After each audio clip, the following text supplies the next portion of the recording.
i-feature naman natin ngayon ay paggamit ng delimited. Delimit or delimiter. Ibig sabihin, pagsaset ng boundaries or limit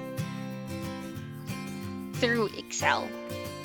Ibig sabihin, nagsaset ng boundaries, which is sakto dun sa nakita nating question sa Facebook. Tatanong sila kung paano ba mapaghihiwalay yung mga words na divided by commas. So, ito yung example natin nasa C2. Simulan natin. So, click Cell, go to Data tab, Text to Columns, and then choose Delimited. Ito yung preview ng selected data natin. Tatanggalin natin yung mga comma na yan.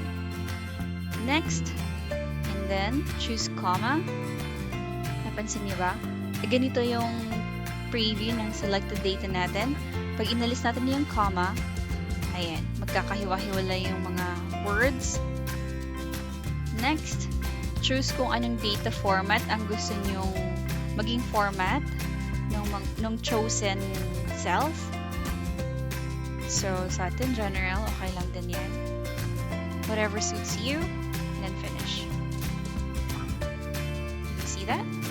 Nakita niyo ba yun? So, ayan yung nangyari sa kanya. Kung gusto naman natin na pababa, so, highlight nyo lang yung buong row, Control-C, and then, piliin nyo lang kung saan nyo siya gusto i-paste.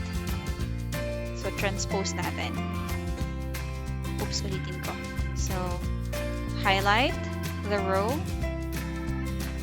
Alt-H para sa shortcut sa home, V para sa paste, special, and then values, operation none, transpose. Okay, easy, right?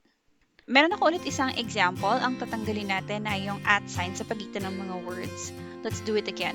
This time, naka-arrange na kung saan yung destination niya. Hindi katulad kanina na kung ito yung kinlik natin na cell, dito siya nagpalit. So this time, nasa C10 dapat siya. Row C10 yung magpapalit. So click natin ulit yung cell na gusto nating ayusin. Go to Data tab. Text to Columns. Choose Delimited. And then, Other. Wala naman ditong @ sign. So, choose the checkbox Other. Lagay natin yung @ sign. So, nakita niyo ba yung difference? Tingnan niyo itong data preview.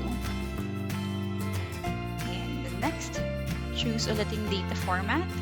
And then, yung sa destination natin, makikita natin na C7 pa din yung destination ng result. So, this time, papalitan natin C10. Etong $sign para to sa pag-block ng cell. So, even if wala siya, dun pa din naman siya pupunta. Okay? Did you see that? So, ganun lang yung gagawin natin. Kung may mga CSV files kayo na usually have words na may pagitan na comma or iba mang special characters.